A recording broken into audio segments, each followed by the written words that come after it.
وحده لا شريك له وأشهد أن محمدا عبده ورسوله ثم أما بعد. J'espère que vous allez bien, que les voyants sont au vert, que vos familles se portent bien et je vous laisse finir la suite. Inch'Allah, aujourd'hui, l'objectif de notre assise aujourd'hui, c'est Inch'Allah, sujet assez libre, hein, c'est sujet libre, actualité, religieux, interreligieux, Inch'Allah, avec évidemment, avec le peu de choses et de savoir qu'on a pu acquérir par la grâce d'Allah, on essaiera, Inch'Allah, de vous répondre tout en envoyant la perfection à Allah et l'imperfection, évidemment, à l'être humain. Euh, on vous remercie de participer au quotidien aux activités et qu'Allah vous récompense, sachant qu'évidemment, les premiers bénéficiaires de votre assiduité, c'est évidemment vous-même. Alors aujourd'hui, sujet libre, ouvert, hein. On essaie de répondre aux questions. Vous voulez développer un point, développer un thème, développer une question, Inch'Allah ou ta'ala. Avec plaisir, Inch'Allah, on essaiera de vous répondre. N'hésitez pas, mettez-vous à l'aise, il n'y a pas de questions stupides, évidemment.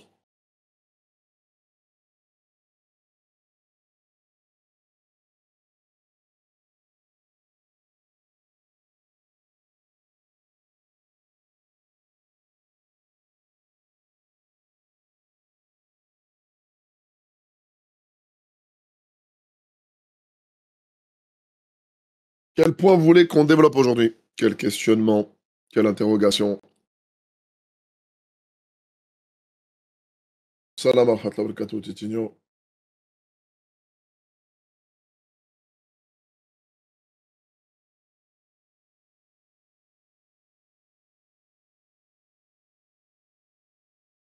Salam, Bachirou.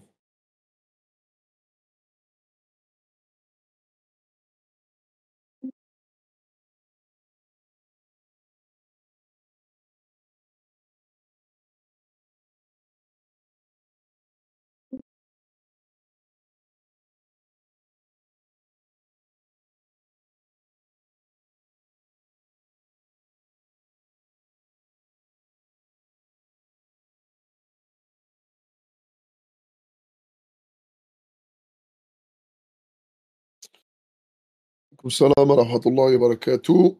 Première question, je voudrais avoir ton point de vue sur la religion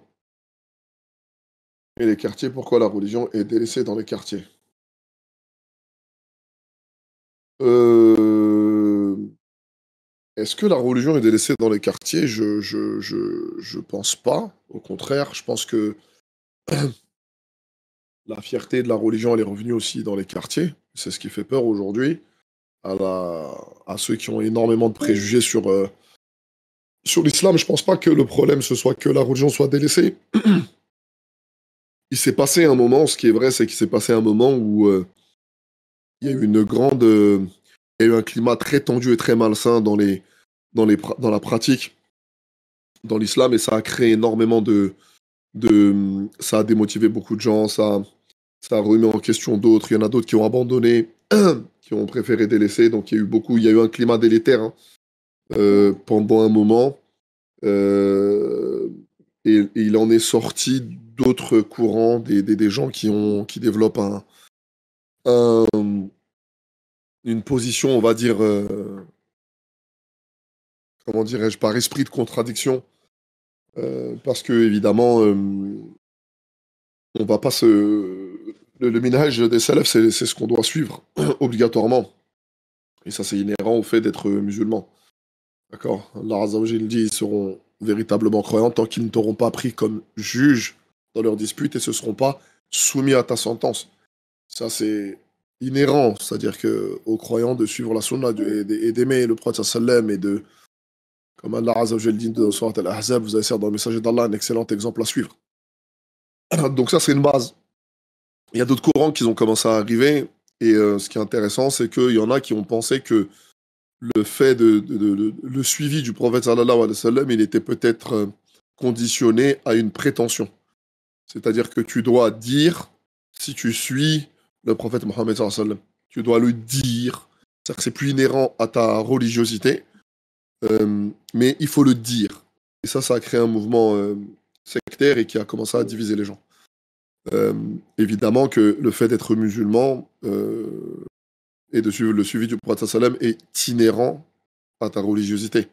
Donc ça veut dire que tu es sur le ménage des salafs jusqu'à preuve du contraire. C'est toi qui vas le prouver par tes actes, par tes propos, si évidemment tu refuses de suivre le ménage des salafs. Donc il y a eu une secte comme ça qui a commencé à sortir, et cette secte, elle a commencé à croire que c'était au niveau des appellations. Et ça crée beaucoup de problèmes.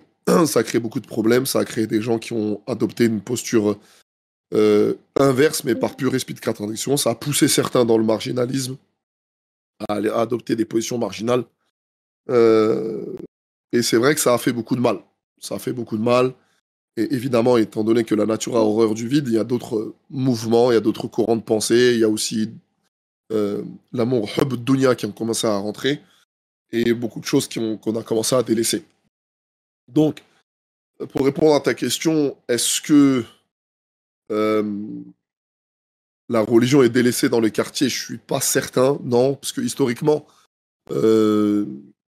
entre les années 90, début des années 2000, dans les banlieues, c'était très violent. C'était très, très, très violent. Et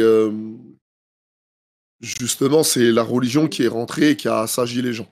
Moi, je viens d'une génération où c'était très, très, très violent. Ça n'a rien à voir avec ce qu'on voit aujourd'hui.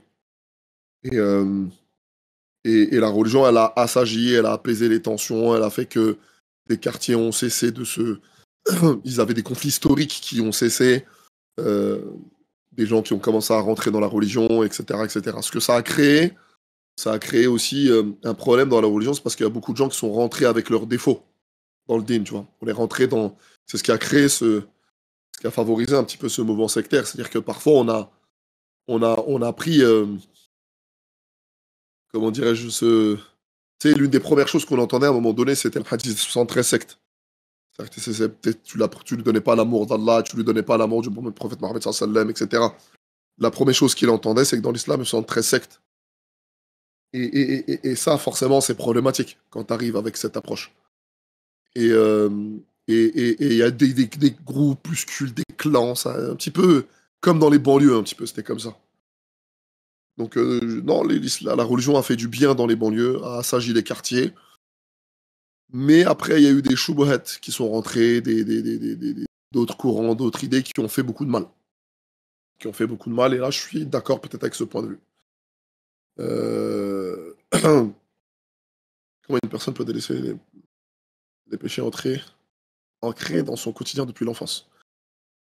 Alors, première partie, Kaina, c'est ce qui a fait que Carla Titigno, s'il y a autre chose, il n'y a pas de problème. Problème, première étape, c'est que briser une habitude, c'est compliqué. D'accord? Briser une habitude, c'est compliqué. Déjà, il faut avoir une force mentale et de caractère. Donc ça, c'est la première chose. Pourquoi? Parce que Ibn Qayyim, il disait que chaque action vient d'une pensée. D'accord? Que le péché vient d'une pensée, que chaque action naît d'une pensée. Il dit que le péché, en gros, il naît d'une pensée, que si elle arrive, tu la combats. Parce que sinon, elle deviendra une action. Et si tu ne peux pas, et si elle devient une action, à ce moment-là, il faut la combattre. Parce que sinon, elle devient une habitude. Et que si tu combats, et qu'à ce moment-là, il est très difficile de combattre une habitude si à ce moment-là, elle vient. Donc, le cycle d'une habitude, c'est très compliqué à arrêter. Ça, c'est une réalité. Parce que déjà, pour pouvoir régler un problème, il faut lui donner sa juste valeur. D'accord? Il faut effectivement lui donner sa juste valeur et sa juste proportion. Donc, effectivement, que c'est quelque chose de très compliqué. En même temps, pour pouvoir briser cette habitude, cet élan, il faut faire le contraire. D'accord? Pour pouvoir briser cet élan, il faut faire le contraire. C'est-à-dire que se réapproprier avec d'autres habitudes. Il y a des sociologues qui ont étudié que si tu fais une chose pendant au minimum 21 jours, d'accord, eh ben, ça deviendra une habitude. D'accord. Euh, donc ça veut dire que ce qu'il faut, c'est de rester, on va dire, 30 jours avec une nouvelle habitude. Cette nouvelle habitude, évidemment, comme elle vient briser une mauvaise habitude ou une habitude que tu avais déjà, elle implique qu'il va falloir que tu forces avec toi-même, que tu forces avec ta personnalité, que tu fasses. Et évidemment, pendant cette période-là, ça va pas être facile. C'est comme quelqu'un qui a une addiction, d'accord? Et une habitude, c'est ça. Une habitude, c'est comme une addiction. C'est-à-dire qu'à un moment donné, c'est cette habitude qui te pousse à refaire cette action-là. Tu l'as fait par automatisme et non plus par conscience. D'accord? Tu l'as fait par automatisme parce que, et l'addiction, c'est ça, c'est que quand tu crées une habitude à l'intérieur de toi, le manque, c'est pas parce qu'il te manque quelque chose, c'est que, en fait, tu as habitué ton corps à faire quelque chose et finalement, ton corps, il réagit de cette manière-là. Donc, c'est pour ça que ceux qui sont dans le sevrage, la partie sevrage, elle est très dure. D'accord? Elle est très, très compliquée. Euh, donc, il faut une force de caractère euh, pour, euh, pour stopper cette habitude-là qu'on a depuis l'enfance en se réhabituant à de nouvelles habitudes. D'accord? euh, Quand on peut arriver à s'en détacher et passer au-dessus de la tentation qui la frappe. Bah, ça revient à la même chose, c'est-à-dire déjà avoir aussi une marge de manœuvre, d'accord? Ne pas se dire que parce que je tombe une fois, ça veut dire qu'il faut que je recommence tout. Non, ça veut dire que le simple fait que tu as diminué cette addiction, peu importe, que ce soit la cigarette, certains c'est l'alcool, certains c'est la drogue, certains c'est... Peu importe, il y en a même... allez, on est entre nous, hein, il y en a c'est les films pour adultes, il y a des addictions comme ça où les gens ont du mal, parce qu'ils ont du mal à se détacher parce qu'ils ont ils se sont habitués à ce genre de choses. Donc, ce qu'il faut, c'est vraiment déjà faire demander à Allah de l'aide. Demander à Allah de l'aide, ça c'est la première des choses. D'accord? Demande toujours à Allah de l'aide. Tu demandes, tu supplies, tu demandes à Allah qui t'aide à abandonner cette habitude. Et si tu es sincère, et si on est sincère dans cette demande, c'est obligé Allah, il nous fait une demande. D'accord? Il nous répond à cette demande. La deuxième des choses, c'est justement arpenter le chemin. C'est-à-dire que faire l'effort. D'accord? Parce que ça tombera pas du ciel. Ok, Allah il dit que euh, on a la récompense de ce que nos mains ont fait, d'accord? Hein, de ce que nos mains ont acquis. Donc ça veut dire que on vit dans un monde de cause à effet. Si on ne fait pas les causes, on n'a pas d'effet. La troisième des choses, c'est de se fixer dans sa tête, se dire, il faut que je tienne pendant 21 à 30 jours. En soi, en me disant, si c'est maintenant la cigarette, il faut que pendant 21-30 jours, il faut que je l'arrête. D'accord? Ce ne sera pas facile. Mais comprenez qu'il faut toujours une étape aussi intermédiaire. Une étape intermédiaire, ça peut vous aider. Par exemple, la cigarette, ça peut être euh, allez, le fait de diminuer. Tu peux pas passer du chaud au froid du jour au lendemain. Déjà, commencer par la diminution. Je suis sur 3 paquets par jour, bah c'est bien de me dire si je diminue. Tel mois, pendant 3 mois, pendant 30 jours, j'essaie d'en faire 2. Ensuite, je continue dans mon effort, dans la dynamique, dans le momentum, et je fais 1. Et ensuite, je diminue.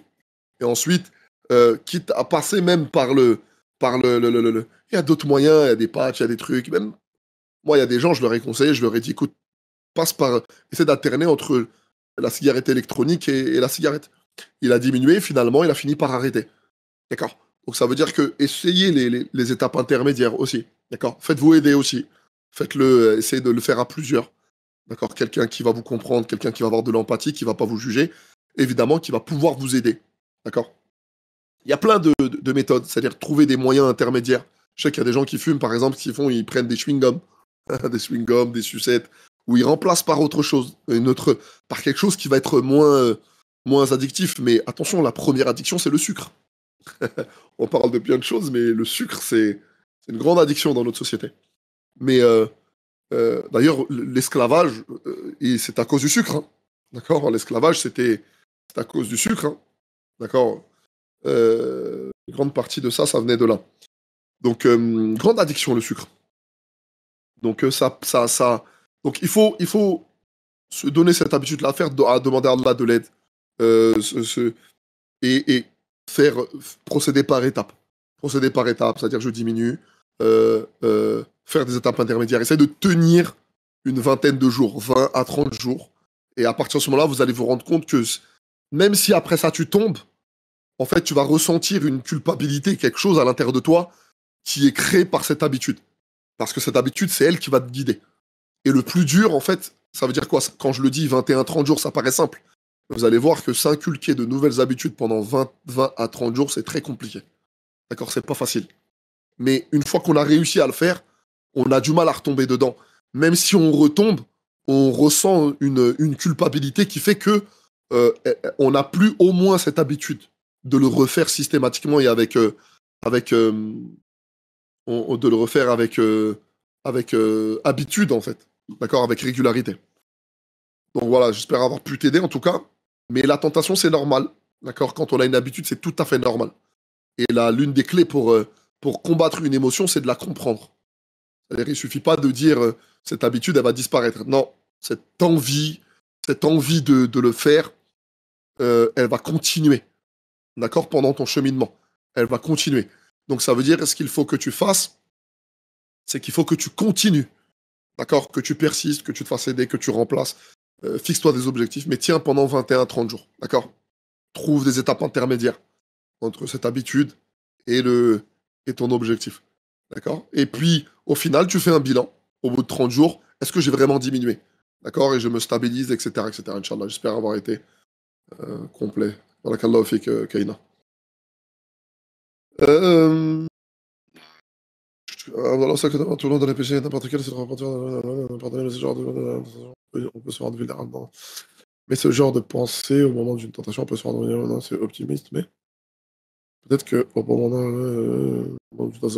non, Abdul Malik, comprenez bien. Le prophète sallam, dans Surat 12, Allah Azzawajal, il nous dit que seuls les mécréants, d'accord, désespèrent d'Allah. On ne désespère pas d'Allah. D'accord? Parce qu'il n'y a que les mécréants qui désespèrent. Allah Azzawajal, dans le Coran, il nous dit ô vous qui avez fait des péchés à vos propres désespériments, ne désespérez pas de la miséricorde d'Allah. Donc ça veut dire que car Allah pardonne tous les péchés. Allah il pardonne tous les péchés. Il faut vraiment Surat 4, Allah il dit il pardonne pas qu'on lui associe quoi que ce soit. Par ça il pardonne à qui il veut. D'accord? Allah Azzawajal, parmi ses péchés, c'est Al-Rahman, d'accord? C'est At-Tawwab, c'est Al-Rafour, Al-Wadoud. Ça veut dire que Allah Azzawajal, c'est le compatissant. Il a toutes ces qualités. D'accord? Et ces noms qui sont, et ces noms magnifiques. Donc ça veut dire que si on demande pardon, Allah Azzawajal, dans un hadith, il dit que si on avait été des êtres humains qui ne commettaient pas de péché, il nous détruirait, il nous remplacerait par une communauté qui fait des péchés et qui demande pardon. En somme, ce qui nous est demandé, c'est pas la perfection. D'accord? Ce qu'Allah il nous demande, c'est pas d'être parfait. C'est justement d'être conscient à qui on pêche, de revenir vers lui en repentant. C'est ce que Allah Azzawajal nous demande. D'accord? C'est ce que Allah Azzawajal. Il ne demande pas la perfection, mais de demander, d'accord? De demander pardon à chaque fois que l'on commet un péché. D'accord? Que l'on commet un péché. On sait qu'il y a un hadith qui nous parle de ça, quand quelqu'un commet un péché, ben, il y a l'ange qui il est compté comme un seul péché, mais une action, c'est multiplier. D'accord? Une action, c'est multiplier. Le prophète sallam dit, fait suivre la mauvaise action par la bonne, car la bonne efface la mauvaise. D'accord? C'est ce que le prophète sallam a dit. C'est-à-dire, quand on commet un péché, eh ben, faisons quelque chose de bien juste derrière. Parce que derrière, ça efface, la bonne action efface la mauvaise. Donc ça montre à quel point l'islam, Allah Azzawajal, il est aimant, compatissant. Allah est rahim. D'accord? Il est très miséricordieux envers son serviteur. Donc ça veut dire ne pas désespérer de ça. Et de ne pas se dire, ah, je commets des péchés, donc ça veut dire que je suis perdu. Non. D'accord? Ça, c'est pas des choses que l'on doit faire. Ok? Donc on demande pardon. Et toujours, on arpente le chemin du repentir. On se rappelle le hadith de l'homme qui a tué 99 personnes. D'accord? Lui, il n'avait même pas encore fait une action. Ou au moins, si une seule, c'était d'arpenter, d'aller vers le chemin de la terre du pardon. Et à cause de ça, il a été pardonné. D'accord? Donc ça veut dire que le pardon, c'est déjà une intention.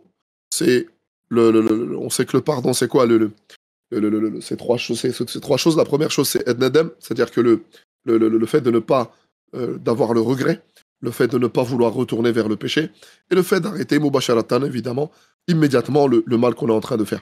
Et même si on pêche derrière, on fait la même chose, et ben on renouvelle notre intention de s'améliorer. D'accord? On renouvelle notre intention de s'améliorer. Et ça, c'est une chose importante. Il ne faut absolument pas désespérer. Et l'objectif, c'est d'arriver à la fin de sa vie dans la meilleure situation et du mieux que et au moment de notre mort, l'objectif, c'est d'avoir la meilleure version de nous-mêmes. D'accord? C'est le mieux. C'est mieux d'avoir de naître avec, de grandir avec des péchés, des défauts et se corriger petit à petit et d'arriver à la mort, d'avoir la meilleure version de nous-mêmes que l'inverse.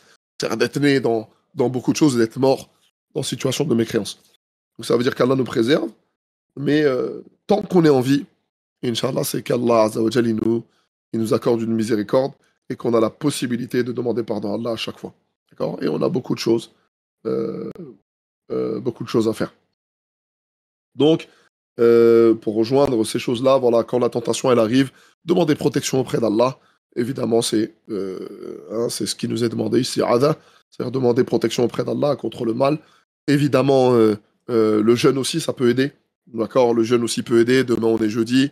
J'ai fait beaucoup de rappels sur le fait de profiter des journées qui sont courtes. N'oubliez pas, le jeûne, le prophète sallam, il a dit, vous les jeunes, mariez-vous tôt ou jeûnez.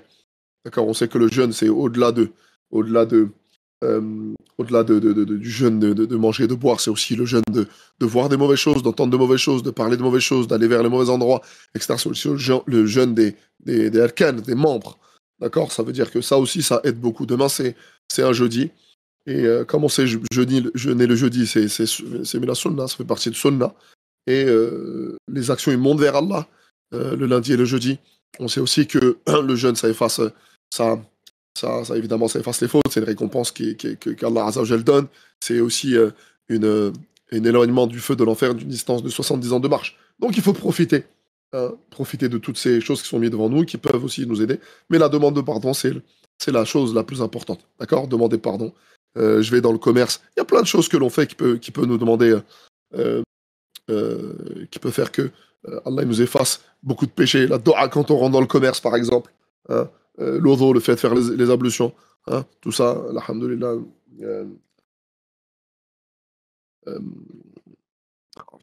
Elle m'échappe. أشهد أن لا إله إلا الله وحده لا شريك له له الملك وله الحمد يحيي ويميت وهو حي لا يموت بيده الخير وهو على كل شيء قدير. Ça, c'est quand tu le dis, quand tu rentres dans le commerce. Cette doua, elle t'élève d'1 million de degrés, t'efface 1 million de péchés. Et donc, ça veut dire qu'il y a énormément de récompenses. Donc, ça veut dire qu'il y a plein de doigts. Il faut faciliter.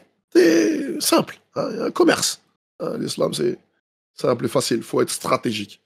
Hein. Très, Inch'Allah. On poursuit.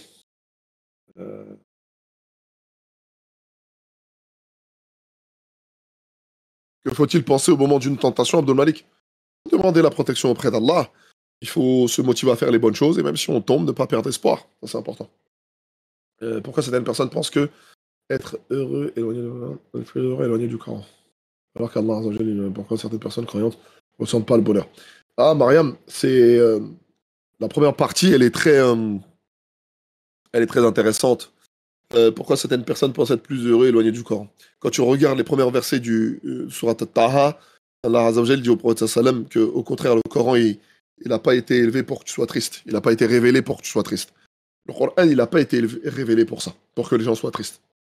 Pourquoi les gens sont tristes? C'est comment ils ont appris à l'islam. On a malheureusement fait une grande erreur. Et beaucoup, on est tous dedans. C'est qu'on a enseigné l'islam par la peur. Hein. Ça c'est haram, ça c'est haram, ça c'est haram, ça c'est haram, ça c'est haram, ça c'est haram, ça c'est haram. Mubtadi', c'est bid'a, c'est bid'a, c'est bid'a, c'est finnar. Tu dis mubtadi' finnar. C'est le nar, c'est l'enfer. Tu vas là en enfer. Tu fais la zina, tu vas là en enfer. Tu fumes, tu vas là en enfer. Tu tues, c'est en enfer. Tu vas pas à la mosquée, tu fais pas la prière, tu vas là en enfer. Tu vas là en enfer. Tout, c'est l'enfer. Tout, on a appris l'islam. Ouais. On a eu cette période-là où quand tu parles aux gens, c'est pas quand tu fais la prière en commun combien de degrés. Non, C'est tu fais pas la prière, c'est kafir. Tu vas être enterré avec les koufars. Il y a des gens qui te disent que parmi les avis les plus stricts qui te veulent, tu délaisses la prière, on t'enterre même pas dans un cimetière musulman. Tu n'as même pas le droit à l'héritage. Que des trucs. On fait pas la prière sur toi. Tout ce que tu veux. Tu fais pas le ramadan. Oh, alors là, tu sais même pas ce que tu fais. C'est une dinguerie. Et ça se met à crier. C'est-à-dire, on n'a pas appris aux gens à aimer le din. Quand ils font la prière, tu fais pas la prière. Non, fais-lui aimer la prière et explique-lui. Ah, tu veux tu veux demander quelque chose. Tu veux une PlayStation. Demande à Allah. C'est bête ce que je dis, mais apprenez. C'est-à-dire, tu veux, même les enfants, il faut les motiver avec les choses qu'ils comprennent. Les adultes aussi, il faut pas arriver. Les adultes, ils en ont marre. Tu peux pas arriver. Haram, haram, haram, haram, haram. C'est impossible. Les gens, ils veulent pas, ils en ont marre, ils en veulent plus. Et finalement, ça a créé un désamour. Pas parce qu'ils n'aiment pas Allah et son messager, c'est parce qu'ils ont mal appris à aimer le din. D'accord? Ils n'ont pas appris à aimer l'islam. Alors que normalement, l'islam, c'est beau. Wallah, l'islam, c'est beau. Allah et son messager, quand tu étudies leur vie, quand tu étudies ce qu'Allah il a fait, quand tu étudies les histoires d'avant, tu n'en ressors qu'avec des profits. Quand tu étudies la vie du prophète sallam, que des profits. Quand tu étudies ça, mais aujourd'hui, non, un mubtadi, faut la hajar, c'est un mubtadi à lui, non, jamais de la vie. Et c'est pour ça que les gens, aujourd'hui, ils ont un désamour. D'accord? C'est pour ça que certains ont un désamour de ça. Parce qu'on a appris, on les a oppressés. Nefs, je vais vous donner une image. Nefs, c'est comme... Nefs, c'est comme un petit oiseau que tu tiens dans les mains. Si tu tenais un petit oiseau dans les mains, dans la main, imaginez l'image, vous avez un petit oiseau dans la main. Alors tu vas serrer suffisamment pour pas que l'oiseau s'envole, mais tu vas pas serrer fort à tel point que l'oiseau s'étouffe. Et ben le nefs, c'est la même chose. Si tu le compresses, et ben nefs, il explose. Ça rejoint le hadith du prophète sallam. Et qui dira que jamais quelqu'un ne rivalisera de force avec la religion sans que la religion ne finisse par l'écraser. Quand tu forces, c'est comme au sport, tu finis par faire un claquage. Et tout, il faut y aller. Le prophète sallam, il a dit modération, modération, car ce n'est qu'avec modération qu'on arrive à bon port. D'accord? L'exagération. Le prophète sallam, il nous a mis en garde contre l'exagération. Et parfois, par zèle, on exagère. Parfois aussi, c'est des gens qui eux-mêmes se font une overdose parce qu'ils ne se managent pas. Ils se coupent de tout et ils ne se managent pas. Et finalement, à un moment donné, comme toute chose, quand tu t'abuses, ben, ça t'écœure. Chaque chose, ils se privent de tout droit, même des droits. Allah, j'ai dit de ne pas oublier de laisser notre part, notre part dans ce monde. Allah, il ne demande pas de délaisser notre part dans ce monde. Il y a des gens, ils se coupent de tout. Il y a des gens, ils se coupent de tout. Et ça aussi, ça fait partie des moments où le désamour, il arrive. C'est pas forcément qu'à cause des autres, des fois. C'est aussi par rapport à comment toi, tu pratiques ton dîn. Parfois, il faut faire son introspection et regarder qu'est-ce que toi, tu peux supporter. Il y a une parole très belle du prophète sallam. Parfois, le prophète sallam, on le lit, mais on ne le médite pas. Il dit...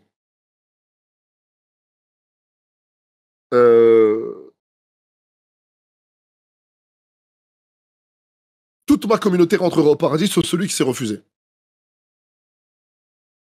Vous imaginez le truc? Celui qui s'y est refusé. Regardez comment le prophète sallam, il amène.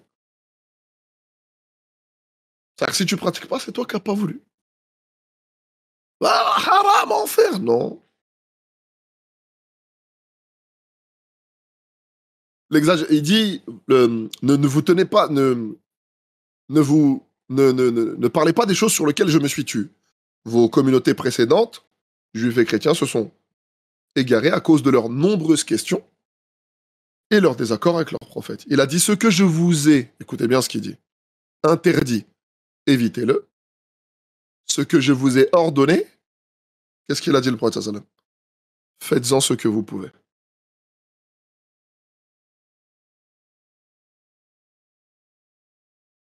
Managez. Managez-vous.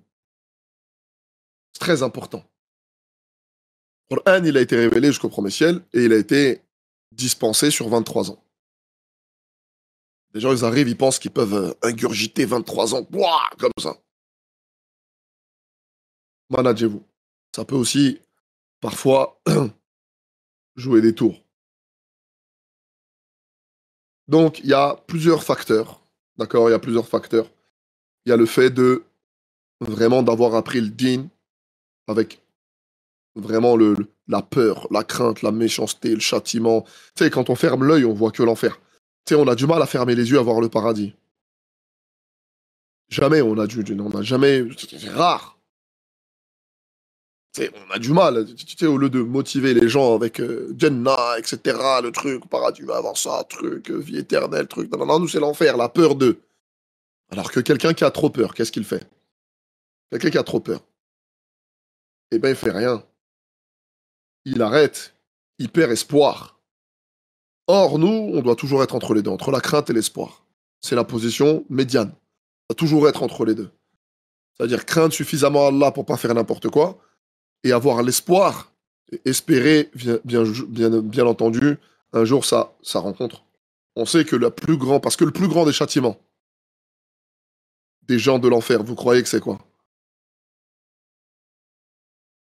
Pour vous, c'est quoi le plus grand châtiment des gens de l'enfer? Évidemment, Titigno. Évidemment, le plus grand châtiment de quelqu'un des membres des gens de l'enfer, qu'Allah nous préserve et nous amène et nous promet le paradis et nous accepte au paradis et au plus haut degré du paradis, c'est quoi? C'est de ne pas voir Allah. C'est la pire chose. Il faut motiver. Comment on va voir Allah? Qu'est-ce qu'Allah il aime? D'accord? Qu'est-ce qui fait que vous appréciez une personne? En apprenant à quel point elle peut vous, elle peut vous casser la mâchoire ou à quel point cette personne-là, elle a des qualités, hein? Et c'est ce qui manque et c'est ce qui fait que, c'est ce qui contraste, hein. Par exemple, les chrétiens l'ont compris. Et c'est à tel point que ça a surplombé, ça a fait oublier les gens leur histoire. C'est-à-dire que eux, ils ont réussi à faire cette réforme dans le sens où ils ont compris que ok, on a forcé l'Occident à être comme ça, mais regardez la France. Quand on regarde la France aujourd'hui, la France, elle est passée de fille aînée de l'Église à un pays où un Français sur cinq est croyant. Imaginez-vous le problème du désamour à un moment donné. Et la France, c'en est le premier exemple. Les églises, ce sont devenus des lieux des musées. Vous savez, quand Notre-Dame, elle a brûlé, ça a plus fait mal pour son symbole et pour le fait que les gens allaient la visiter que finalement que parce que les gens y allaient prier.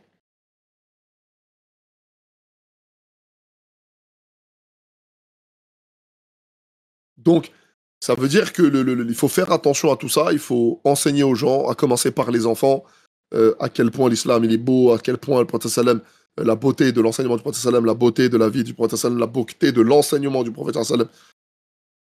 Enseigner aux gens le paradis, évidemment, ne pas oublier que faut faire attention, hein, faire attention aux risques que l'on prend, mais il faut jamais oublier que Allah il nous a promis aussi beaucoup de choses. D'accord? Il nous a promis aussi beaucoup, beaucoup, beaucoup, beaucoup de choses. Euh,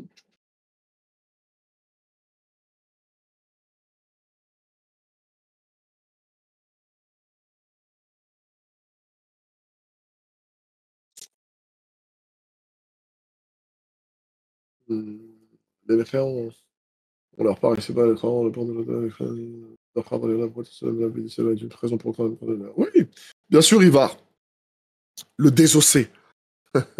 Bien sûr que c'est comment ça s'appelle? C'est une prison pour le croyant. Ça, mais c'est une prison dorée quand même. Hein. Tu peux jouer à la PlayStation, tu peux faire du sport, tu peux, tu peux faire du loisir. Tu vois, alhamdoulilah, il y a des choses qu'on ne peut pas faire. Et Et on se rend compte que les choses qu'on ne peut pas faire, en vrai, c'est un mal pour nous, un mal pour la société, un mal pour les gens, un mal pour l'environnement. Toutes les choses qu'on ne fait pas bien, qu'Allah nous a interdit, c'est parce que c'est un mal absolu, en fait. C'est pas simplement... euh,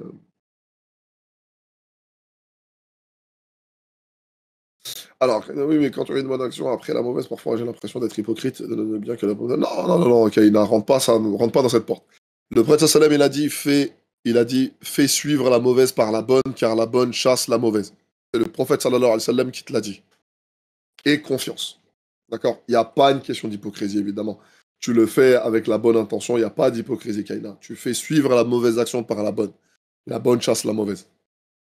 D'accord? Tu demandes à Allah la correction, tu demandes à Allah qui t'améliore, tu demandes à Allah qui... On demande à Allah toujours ce genre de choses, hein. L'amélioration, qu'Allah il fasse de nous des gens meilleurs, etc., etc. Ça, il faut le demander, évidemment, il n'y a aucun problème. D'accord? Ça, il faut le demander, mais ne pense pas à ça. Les wasa, oui, c'est des choses qui sont pas bien. D'accord? C'est pas des choses bonnes parce que ça crée des choses et ça crée des blocages. Mais ça, c'est ce qu'on appelle des croyances limitantes. D'accord? C'est des croyances limitantes. C'est-à-dire que toi, tu crois que tu es hypocrite alors que ce n'est pas ça. D'accord? Alors que ce n'est pas ça. Ok? Et c'est surtout un conseil du prophète sallam. Fi barakallah al-Abdoul. Comment se débarrasser du syndrome de l'imposteur pour accepter le bien qui nous arrive? Bah déjà, ne pas te sous-estimer déjà. Pas te sous-estimer, Elias. Euh, Il y a des choses, tu les as parce qu'Allah il t'aime déjà. Et que tu te dises, non, je suis pas le pire homme sur Terre, tu vois. Il faut arrêter ça. Faut arrêter de croire que t'es la pire personne sur Terre. Euh, Faut arrêter de croire ça. Non, tu peux pas, faut pas penser qu'à chaque fois qu'on a des choses, on ne les mérite pas. Bien sûr, des fois, tu les mérites. Si Allah il te les a donnés, c'est parce que tu le mérites. Faut pas te dire, ouais, non, mais si, non, mais ça, tu sais, broyer du noir. Non, non, non, non. Ça, ce sont des wasawis, des choses qui sont à l'intérieur pour ne pas être reconnaissant envers ce que tu as. D'accord? Qu'est-ce que le prophète sallam il nous a dit? Regardez les gens qui sont en dessous de vous, pas les gens qui sont au-dessus. Cela est plus à même pour vous de reconnaître les bienfaits d'Allah à votre égard. Ça veut dire que sois reconnaissant envers ce que tu as. Et évidemment, reconnais que quand Allah il te donne quelque chose, par grâce, parce que c'est une chance. La guider, parfois, Allah il nous a choisi alors qu'il y a des gens en qualité morale qui sont meilleurs que nous. Donc il faut que tu te rendes compte de la chance que tu as et que qu'Allah il t'a choisi et que c'est pas pour rien, mais que t'es pas le pire homme sur terre. Et il faut pas désespérer de la miséricorde d'Allah. D'accord? Ce qu'on a dit dans Sourate 12, c'est important. D'accord? Ne pas désespérer de ça. Bachirou, même par la punition. La punition, attention, la dureté, parfois c'est une hikmah, hein. Parfois la dureté, c'est une hikmah. Il faut pas croire que il faut être doux en toutes circonstances. D'accord? Il faut, il faut avoir un juste équilibre entre la dureté et le, avoir un juste équilibre entre la dureté et la douceur. Trop de douceur, c'est pas bon. Trop de dureté, c'est pas bon. D'accord? Trop de dureté, c'est pas bon. Il faut avoir un juste équilibre. D'accord? Il faut avoir un juste équilibre. Euh, Ce qui est certain, c'est que le prophète sallam, il nous a dit quoi? Jamais une chose est accompagnée de dureté sans qu'elle ne l'enlaidisse, et jamais une chose est accompagnée de douceur sans qu'elle ne l'embellisse. Donc ça veut dire que tant que tu peux, fais suivre ton action ou ce que tu fais d'une douceur tant que tu peux. Mais la douceur, c'est pas simplement je te caresse dans le sens du poil, je te dis des mots doux, etc. La douceur, c'est aussi dans ta manière dans le comportement. C'est dans ta manière d'appréhender un problème, dans ta manière d'être dans ta patience, dans le fait que tu ne critiques pas, dans le fait que tu ne juges pas, dans le fait que tu essaies de comprendre la personne qui est au face de toi sans, même si pour toi, au fond de toi, ce qu'elle fait, entre guillemets, c'est une dinguerie.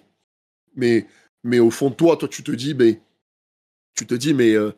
pourquoi? Qu'est-ce qui a fait qu'on en est arrivé là? Et après, finalement, tu te dis, Wallah, peut-être que j'aurais eu les mêmes problèmes qu'elle si j'aurais eu les mêmes, si j'étais confronté à la même situation qu'elle. Et finalement, tu prends du recul et t'essayes de l'aider, tu vois. Donc, la punition, parfois, c'est une bonne chose. C'est une bonne chose. C'est une sagesse aussi. C'est une hikmah. D'accord? C'est une hikmah. Parce que trop de douceur, évidemment, non. C'est la hikmah aussi du châtiment. C'est que ça permet de dire, attention, c'est pas la fête. Parce que c'est exactement ce que les Juifs ils ont dit. Qu'est-ce qu'ils ont dit à propos du châtiment d'Allah? D'accord? Qu'est-ce qu'ils ont dit à propos du châtiment d'Allah? Les Juifs, qu'est-ce qu'ils ont dit?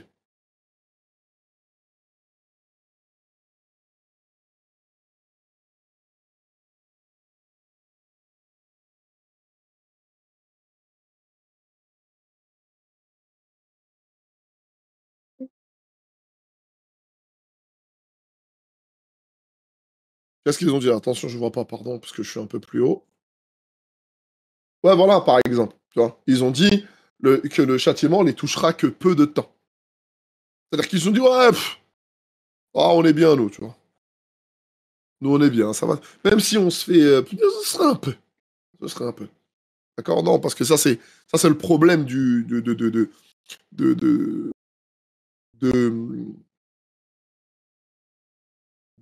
c'est le problème de jouer avec son privilège. Eux, ils ont joué avec ce privilège qu'Allah il les a préférés pendant un temps.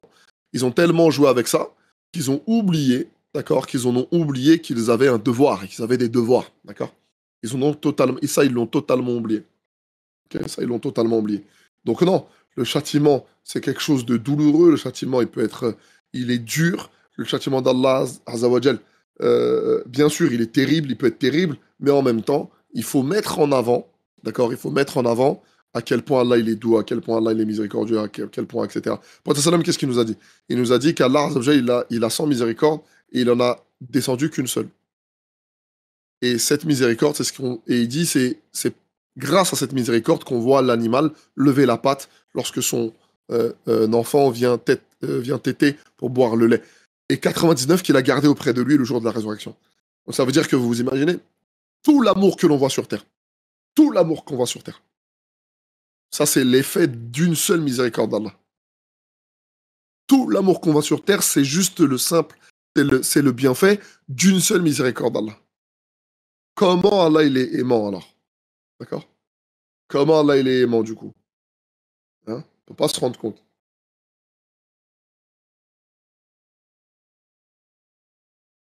Exactement. Donc c'est ça qu'ils ont dit. Donc le feu, il ne touchera qu'un peu. D'accord? Donc ça, c'est le problème. D'accord? Donc, donc il faut penser, la punition, c'est pas forcément un mal. Parce qu'il y a un autre extrême qui malheureusement, dans notre société, c'est qu'on croit qu'on ne peut pas se montrer dur. Par moment, oui, il faut être dur. Parce que c'est nécessaire. D'accord? Parce que c'est nécessaire. Parce que les enfants d'aujourd'hui, c'est pas les mêmes que nous à l'époque. D'accord? C'est pas la même chose. Moi, euh, il y a des fois, je vais au mérite. Par exemple, il y a des fois, mes enfants ils me demandent quelque chose et je leur dis, quand on les préserve, et je leur dis, bon, euh, t'as fait ça, t'as fait ça, t'as fait ça, oui, bah c'est bon, tu peux. Des fois, ils viennent me voir, ils me disent, papa, j'ai fait ça, j'ai fait ça, j'ai fait ça, est-ce que je peux? Je dis non. Je dis non. Pourquoi je dis non? Parce que je dis non parce que eux pensent, parce que c'est plus moi qui suis aux commandes finalement. En fait, c'est parce que tu as fait ça, ben, je suis forcé d'ouvrir la porte. Non, il faut que tu comprennes que c'est moi qui reste aux commandes. D'accord? C'est moi qui reste aux commandes. Et si et comme ça, tu vas comprendre que c'est pas tu le fais parce qu'à la base tu dois le faire. C'est pas une condition. Et c'est moi qui va te dire si tu peux ou pas. Que c'est deux choses totalement déliées. Les enfants parfois ils pensent que c'est bon, j'ai fait ça, j'ai fait mon lit, j'ai fait ma chambre. Oui, non. Avec Allah, c'est pareil. Est-ce qu'on va au paradis par nos actions? On rentre au paradis par nos actions? Pourquoi on va au paradis?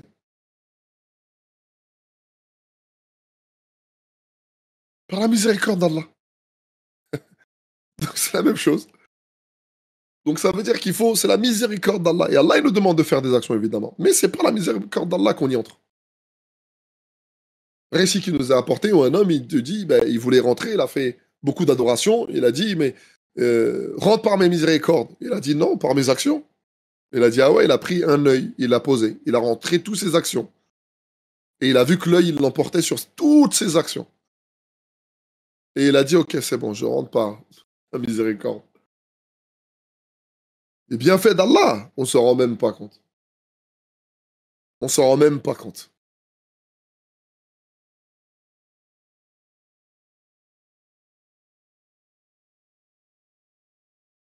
Tac, tac, tac. 3 x 8, 24. 4 x 4, 16. 5 x 5, 25. On en est où, là, au niveau des questions? euh... Quelle sorte de personnes n'ayant jamais entendu parler de l'islam? Certains disent que Il y a deux avis. Il y en a, ils disent, en gros, le dicton connu, nul n'est censé ignorer la loi. Il y en a d'autres qui vont dire que une personne qui n'a pas reçu l'information, il aura une épreuve auprès d'Allah et que son sort, en gros, il est entre les mains d'Allah, ils auront une épreuve après la mort. Ceux qui n'auront pas, certains, et même en un rang, ceux à qui on n'a pas présenté l'islam convenablement.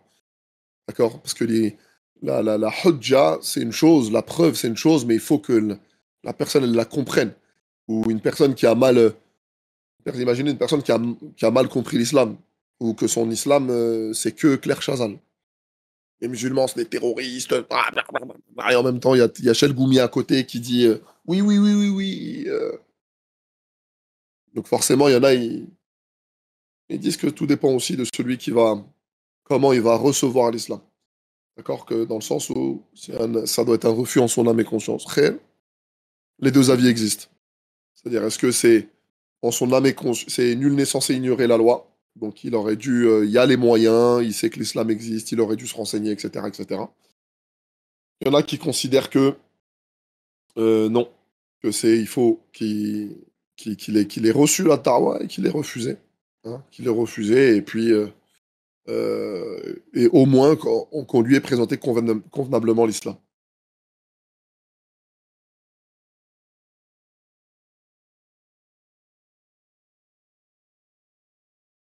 Ouais, Mariam, c'est exactement ça.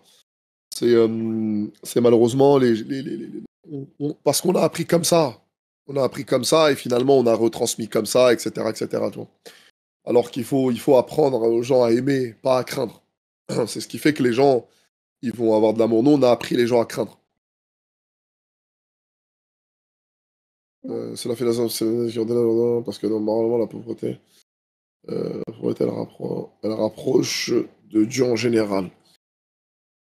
La pauvreté, est-ce qu'elle rapproche de Dieu en général? Je sais que le prophète sallam, évidemment, il a pas craint pour nous la pauvreté. On sait que les pauvres rentrent au paradis 500 ans avant les riches. Euh, c'est vrai que la pauvreté, mais il ne faut pas sous-estimer l'impact de la pauvreté dans la psychologie des gens. On sait qu'Allah Azzawajal, il nous dit dans le Coran que le diable vous fait craindre l'indigence. D'accord? C'est- et derrière, il nous dit et nous incite à des actions immorales. D'accord? Donc ça veut dire qu'en fait, la crainte de la pauvreté, attention, il ne faut pas la négliger. Parce que parfois, la crainte de la pauvreté peut t'amener à faire des choses graves. D'accord? La crainte de la pauvreté aussi, elle amène des gens à faire des choses dangereuses. Le vol, le crime, vendre de la drogue, braquer, faire des braquages de banque. En fait, tout ça, rentrer dans l'immoralité, tout ça, c'est la crainte de l'indigence, la crainte de la pauvreté.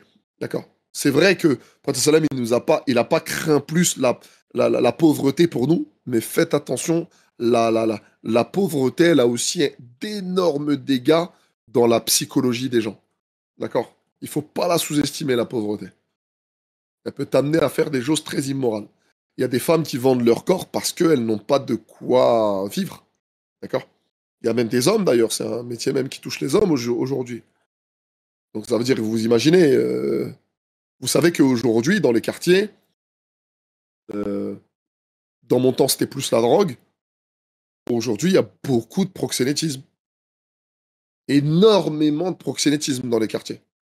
Parce qu'aujourd'hui, le commerce du sexe, par exemple, ça rapporte énormément d'argent. Donc il y a des jeunes filles, d'accord, 15 ans, 16 ans, 17 ans, 18 ans, qui sont, qui sont pris, et imaginez-vous l'argent qu'elles touchent, mais elles se disent, mais je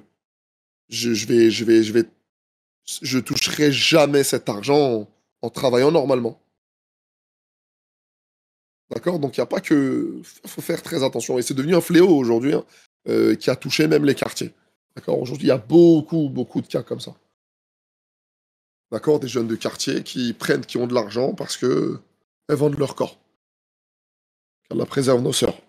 Donc voilà, il faut pas, c'est vrai c'est vrai la richesse, mais attention, la richesse elle peut aussi permettre de faire de bonnes choses, la richesse elle peut aussi permettre de donner, à ceux à qui, évidemment, Allah il a facilité. Donc, c'est pas tout blanc, tout noir, mais faites attention aussi aux dégâts de la pauvreté et à ce qu'elle peut pousser les gens à faire. Il y a des gens qui, par désespoir, font des choses graves.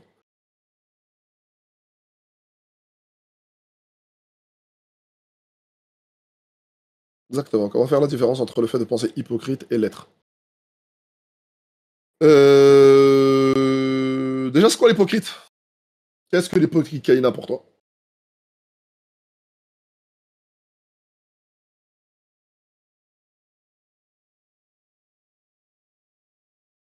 Ouais, les Kaina. Qu'est-ce que l'hypocrite?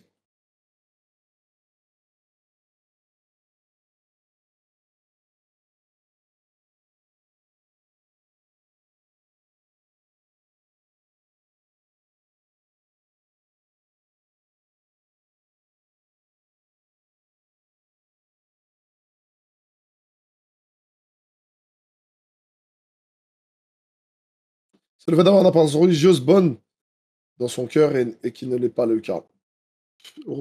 La définition de l'hypocrisie, ouais, c'est le fait de, on va dire, de montrer extérieurement ce que tu n'as pas intérieurement. D'accord?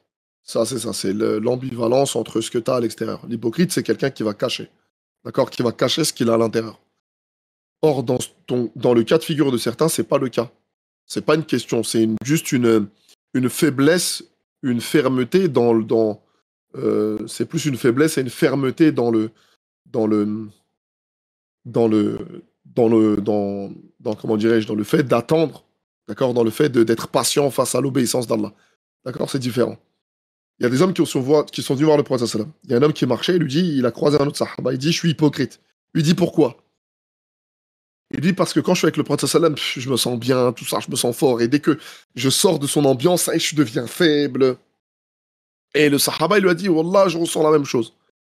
Et ils ont dit, viens, on va voir le prophète sallam. Ils sont partis voir le prophète sallam. Et le prophète sallam, il a dit, est-ce que vous la combattez? Il a dit, on est hypocrite parce que si, ça, si, ça. Il a dit, mais est-ce que vous combattez ces pensées? Il a dit, oui. Il a dit, c'est ça la vraie foi. D'accord? C'est ça la vraie foi. Donc ça veut dire, la vraie foi, c'est quand ces pensées-là, elles arrivent, combat-le. D'accord? Combat-le. La vraie foi, c'est pas euh, celui qui croit qu'il n'y a pas de part de doute dans la foi, c'est un menteur. C'est pas vrai. Il y a une part d'inconnu dans la foi. C'est pour ça que ça s'appelle la foi. Il y a une part de doute, il y a une part de choses, d'incertitude, d'inconnu. Mais quand ces wasawis arrivent, combat-les. D'accord? Combat ces parts de wasawis, combat ce truc-là et tu verras que tu vas te sentir mieux. D'accord? Donc, l'hypocrisie, c'est vraiment le fait de cacher à l'intérieur. C'est celui qui va avoir un double visage, mais volontaire. D'accord? C'est celui qui, vas-y, il est devant toi, il t'aime pas, mais il va te faire croire qu'il t'aime. Mais c'est volontaire. C'est pas lié à une faiblesse. Parce que ceux qui sont comme ça, c'est ceux qui vont avoir une faiblesse. C'est pas la même chose. Celui qui va avoir une faiblesse, on peut pas le comparer à l'hypocrite. C'est pas la même chose. Même si lui, il a le sentiment de l'être. Or que c'est pas ça. Ça, ce sont des croyances limitantes. Ça, c'est le wasawis du diable, ça. C'est le diable qui te fait croire que ça, c'est de l'hypocrisie. Non, l'hypocrisie, c'est pas ça. Prophète Sallam, il a donné les signes de l'hypocrisie. Quand il parle, il ment. Quand il promet, il trahit à sa promesse. Quand il s'énerve, il perd toute notion de moralité. Tu vois? C'est les trois signes. D'accord? Dans un autre, il a donné quatre. Les gens aux deux visages, le prophète Sallam, il leur rendait même pas le salam. Et ça, on est dans le prophète Allah Azza wa Jalla, dans le Coran, il dit que les gens, les hypocrites, auront le plus bas degré de l'enfer. Mais là, on parle pas de ça. On parle de quelqu'un qui a des faiblesses et qui essaie de se relever, mais qui tombe un peu, qui essaie de se relever, qui tombe un peu, qui fait de doha, qui tombe un peu. Mais c'est ce que Allah te demande. D'être constant, de demander pardon, d'être constant, de demander pardon, d'être constant, de demander l'amélioration. C'est ce qu'il t'a demandé, t'es sur la bonne voie, Kaina. Une personne qui est comme ça, elle est dans la bonne voie. Il y a, à l'époque de Ibn Abbas, il y a des gens qui ont demandé, qui ont dit, en fait, parce que le sujet des Wasawis, c'était un grand sujet, même à l'époque de Sahaba. Et, euh, et, euh, et il y a des gens des Yahoud, ils ont entendu ça, ils ont dit, nous, oh là là, quand nous, Nous, on n'a aucun problème, nous, de concentration, de khushu'. Nous, on n'a pas de tout ça. Ibn Abbas, qu'est-ce qu'il a répondu? Abdullah ibn Abbas, radiallahu anhu, il a dit, mais que voulez-vous que le diable fasse avec des cœurs qui sont en ruine? Le diable, évidemment, il va pas s'attaquer aux gens qui sont ils sont égarés. Il va s'attaquer aux gens qui sont dans le bon chemin. Tu vois. Le diable, c'est ce qu'il dit à Allah, c'est ce qu'il dit à Allah Azza wa Jal. Puisque tu m'as induit en erreur, hein, on connaît la suite. Ok? Ça, vous savez ça dans Sourate 15, verset 39-40, un truc comme ça. D'accord? Donc ça veut dire que vous voyez que le diable, il a dit, bah, je m'insérais sur l'endroit chemin. D'accord? Je leur enjoliverai les choses. Ok?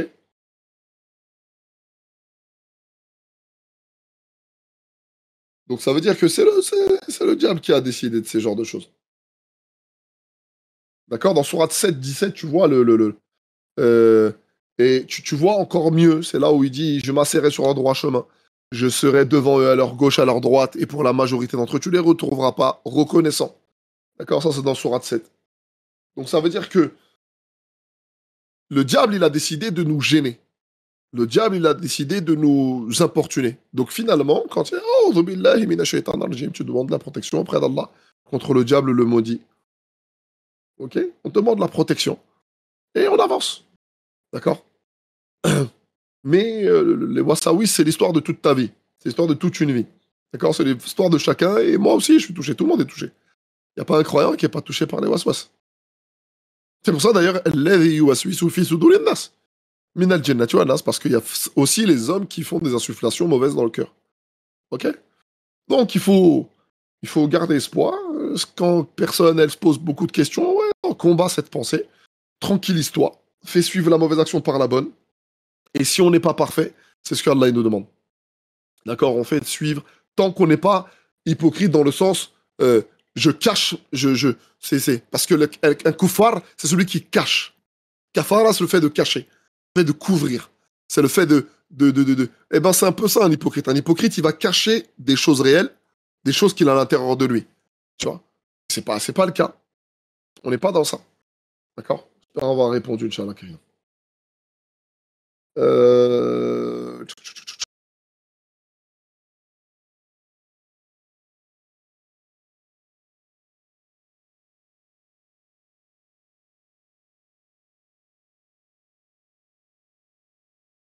Qui sont les préférés d'Allah? C'est ceux qui craignent Allah le plus. Kama qala alayhi salatu wassalam. D'accord? C'est comme Allah Azza wa Jalla, il l'a dit. Le meilleur d'entre vous, c'est celui qui craint Allah le plus. D'accord? C'est ça les meilleurs, les préférés. D'accord? Ceux qui marchent humblement sur la terre et qui, quand ils rencontrent un ignorant, ils disent salama et ils lui apportent la paix. D'accord? Ça, c'est. Et c'est ceux qui craignent Allah le plus. Ça dépend de la taqwa.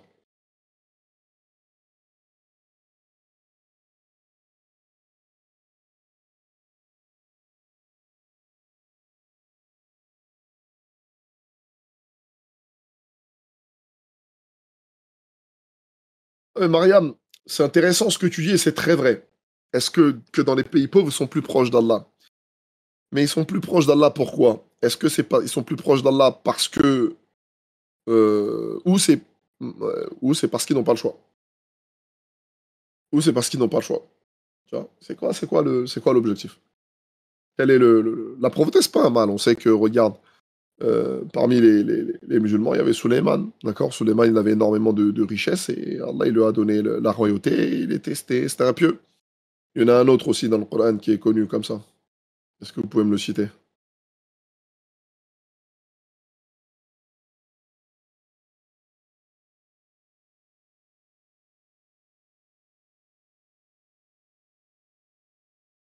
Ouais, il y a Youssouf aussi, c'est intéressant. Il a eu la royauté, ouais. Pas la royauté, mais il a eu un titre.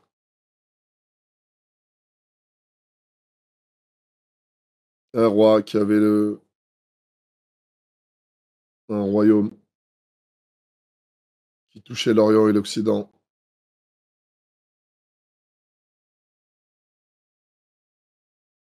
Exactement, Dhul Qarnayn. Zulqarnayn, lui, Zulqarnayn, il avait exactement énormément de richesses. C'était quelqu'un qui avait la piété. Donc, tant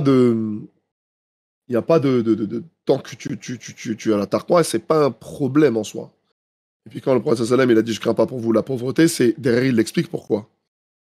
Parce que vous vous querellerez comme ils se sont querellés, vous périrez comme ils ont péri.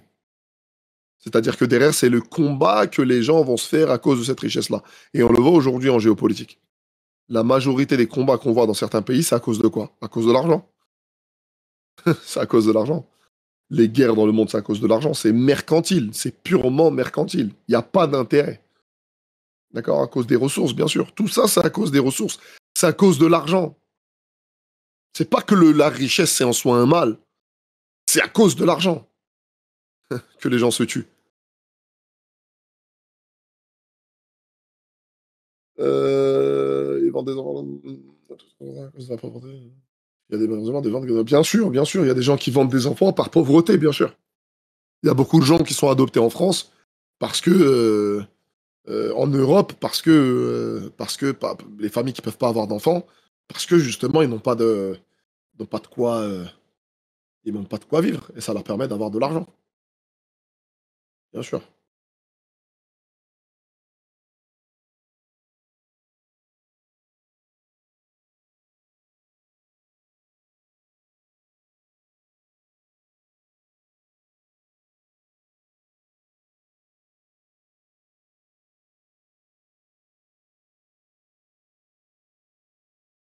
Est-ce que tu as un hadith qui est utilisé pour expliquer le fait qu'il peut y avoir une différence d'interprétation? Le hadith parle d'un ordre, le prophète sallam qui allait.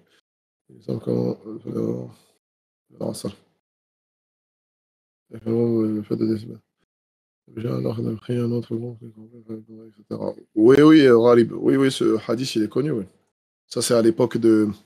C'est après la bataille de Uhud. Après la bataille de Uhud, il a dit ne vous arrêtez pas, priez que si. Après la Hassan, il faut arriver chez les Benu Qurayda.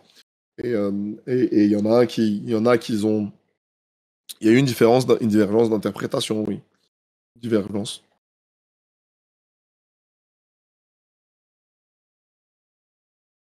Ça, c'est un hadith qui est utilisé, oui. Il y a aussi ce qu'il a fait à Abu Dhar.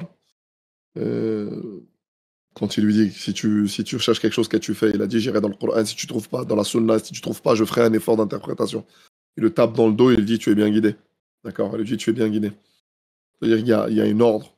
Il y a un ordre que le prophète sallam il a donné. Coran par le Coran, évidemment. Coran par la Sunna. Ensuite, on ne trouve pas dans la compréhension, par la compréhension des Sahaba. Et puis derrière, si on ne trouve pas, eh ben, c'est là où il y a les l'ijtihad. D'accord? Les L'ijtihad qui rentrent en ligne de compte. Mais oui, oui, il y a.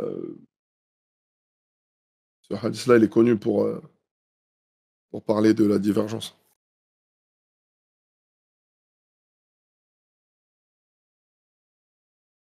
Il y a aussi le hadith sur la récitation. Il y a des gens, en fait, la divergence, c'est rarib, c'est tous ceux qui ont divergé n'ont pas divergé parce qu'ils ont envie de diverger. Ils ont divergé, c'est parce que soit ils ont compris une preuve. On va rentrer un peu dans Mustalah al-Hadith. Pas envie de vous embrouiller, mais dans les normes du hadith, il y a des règles. Vous avez des gens qui vont avoir des conditions, par exemple, d'authenticité sur lesquelles ils vont diverger. Ça veut dire que, in fine, par exemple, toi et moi, par exemple, Khalid, toi, tu vas avoir admettons, tu vas avoir des critères pour valider un hadith. Moi, je vais en avoir d'autres. À cause de ça, toi, tu vas rendre ce hadith sahih.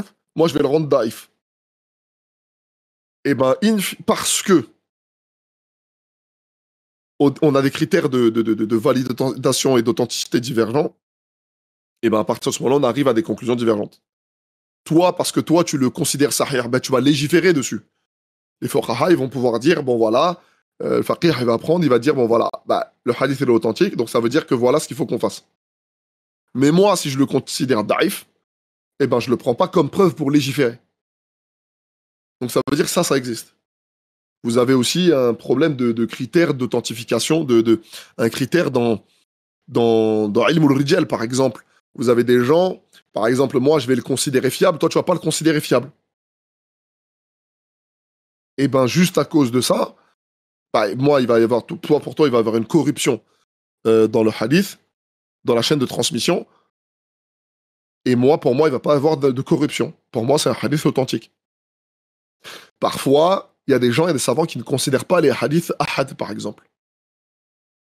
Vous savez que le hadith connu, qui est les actions ne valent que par leurs intentions, c'est un hadith qui est rapporté par Omar. Il n'y a pas d'autre rapporteur qui rapporte ça. Il y a des gens qui le rejettent parce que c'est un hadith ahad. Il y en a des gens qui te disent, mais tant que les critères ils sont acceptés, et ben tant que le hadith il est authentique, il est marfou', la chaîne elle est muttasil, qu'il n'y a pas de mursal, il n'y a pas de corruption dans le hadith, que l'isnad il n'y a pas de problème, qu'il y a un sahaba qui est témoin, ben il n'y a pas de problème. Il y en a qui te disent non, s'il est ahad, c'est curieux. Donc on le met de côté. Après, parfois, il y a maintenant, ça c'est même dans la chaîne de transmission. Déjà, on n'est même pas encore arrivé. Il y a des gens qui vont te dire, il y a des gens qui vont authentifier un hadith parce que ils vont, par exemple, quand on analyse le matn, par exemple, le texte nas, le nusus, le texte, ils vont analyser le texte. Et il y a des gens qui vont euh, euh, en sortir de ce texte-là une compréhension différente. Mathalan, il y a des gens qui vont considérer que, allez, on va prendre un exemple concret. Hadith, celui qui a le pantalon dessous de la cheville, nar, l'enfer. D'accord? Il y a des gens qui vont te dire, ils vont prendre un autre hadith. Le hadith du prophète qui dit celui qui met son pantalon au-dessous de la cheville par orgueil, nar, l'enfer. Maintenant, ils vont prendre ces deux hadiths. Il y a des gens qui vont envoyer ce qu'on appelle un hadith muqayyad ala al-mutlaq. C'est-à-dire qu'ils vont renvoyer le muqayyad, c'est-à-dire le hadith spécifique, trace ala al-mutlaq. C'est-à-dire qu'ils vont l'envoyer au général. Ils vont dire, il y a une précision ici qui consiste à dire que le pantalon en dessous de la cheville, c'est si tu as de l'orgueil. Parce que effectivement, si tu as le pantalon au-dessus de la cheville, mais que tu as de l'orgueil, ça marche pas. Il y a des gens qui vont te dire, non, c'est le fait même d'avoir le pantalon en dessous de la cheville qui est une preuve en soi d'orgueil. Parce qu'ils vont renvoyer mutlaq ala al-muqayyad. C'est-à-dire qu'ils vont renvoyer le hadith absolu, le général, ils vont faire l'inverse. C'est-à-dire qu'eux, ils vont te dire que le général, il va absorber l'absolu. Le général, il va absorber le particulier. C'est-à-dire que non, en vérité, ce qui est précisé, c'est ça. Et ça va créer une divergence. Tu vois, ça va créer une divergence. Parce que lui, il va voir le truc comme ça, et là, il va voir autre chose différemment. Donc, juste même en analysant le texte, les savants ils vont sortir des compréhensions qui sont différentes. Et donc là, tu vas te retrouver dans une position divergente. Et ça, c'est partout. Tu vas voir partout. C'est la même chose. Il y a plein. Dans Salat, il y en a un qui va te dire quand tu relèves du recours, tu dois faire le qabt. Il y en a, ils vont te dire non, tu ne le fais pas. Et qui vont te dire celui qui le fait, c'est un mubtadia. Comment tu fais?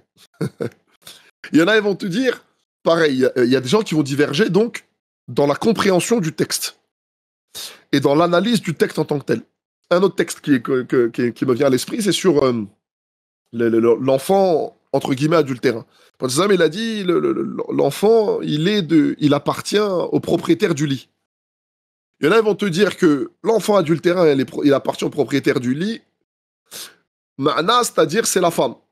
C'est-à-dire, l'enfant, il appartient à la femme, il n'appartient pas à l'homme. Et Ibn Taymiyyah, il te dit non. Il te dit, en islam, la femme, elle n'a pas de lit. Le propriétaire du lit, c'est l'homme. Donc l'enfant appartient à l'homme. Donc ça veut dire, regardez la compréhension, regardez comment on peut diverger comme ça. Les savants divergent des montagnes de science, laissez-les diverger. Nous, on ne doit pas se crêper le chignon. C'est tout ce qui, c'est tout. On prend l'avis qui nous convainc le plus, loin des passions. Et Inch'Allah, on suit l'avis tant que notre avis, il est cohérent. D'accord? Maintenant, il y a des gens qui vont diverger parce qu'ils n'ont pas reçu de preuves. C'est un hadith comme ça qui me rappelle, qui me revient à l'esprit. Il y a quelqu'un qui, à l'époque du califat de Omar ibn Khattab, de Boubacar Siddiq, il y a une femme qui se lève comme ça et qui pose la question, qui dit, est-ce que la grand-mère hérite? Boubacar dit non. Il y a une femme qui se lève et qui dit non, c'est faux, j'ai entendu, elle est digne de temps. Abu Bakr Siddiq, il a dit, taïeb, c'est bon. C'est-à-dire qu'en fait, lui, il n'avait pas reçu la preuve, mais elle a la preuve. Pareil, Omar ibn Khattab, quand il a entendu une récitation d'un sahaba, il l'attrape par la nuque. Comment tu récites ce verset-là de telle manière? C'est pas vrai, tu t'es trompé. Lui, il dit non, je dis, il arrive devant le prophète, il lui dit, mais alors, récite-moi le verset. Il dit, c'est bon, et toi, récite-moi le verset. Il dit, c'est bon. Mais comme Omar, il n'a pas reçu la preuve, il l'a attrapé par la nuque. Parce que lui, la preuve, il l'a pas reçue. Mais comme s'il s'arrête là, t'imagines s'il n'y a pas le prophète sallam, et ils divergent parce que le prophète sallam, il a reçu la preuve et l'autre, il n'a pas reçu la preuve.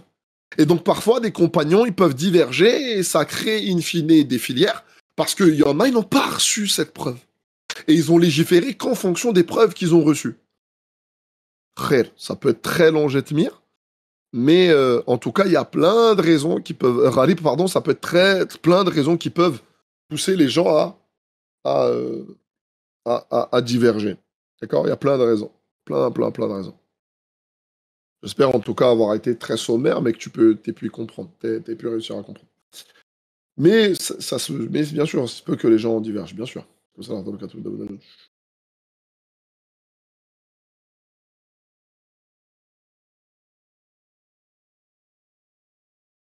Laquelle tu veux comme référence, Inch'Allah.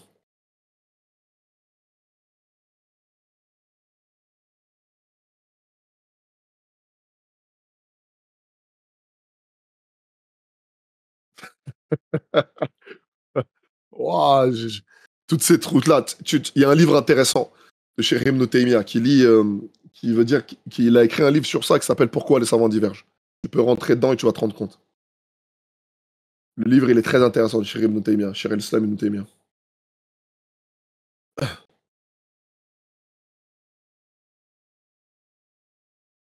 Euh...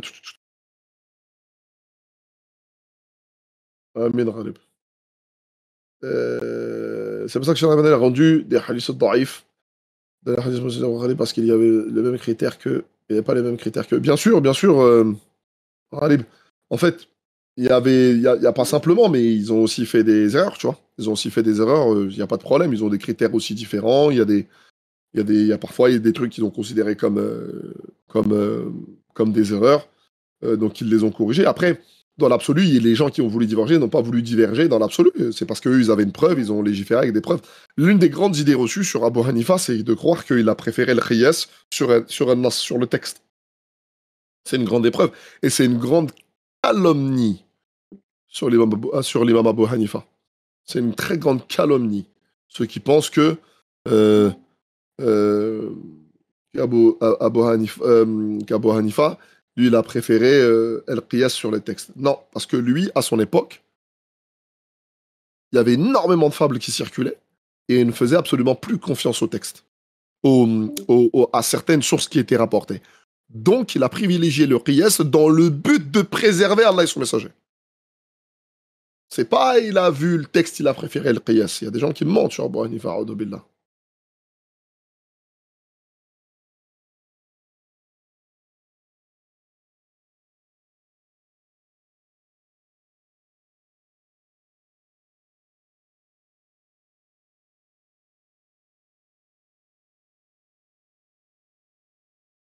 Plus de questions, on va atterrir, Inch'Allah ta'ala.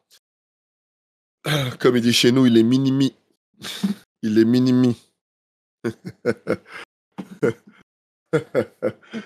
Il est minimi. Euh,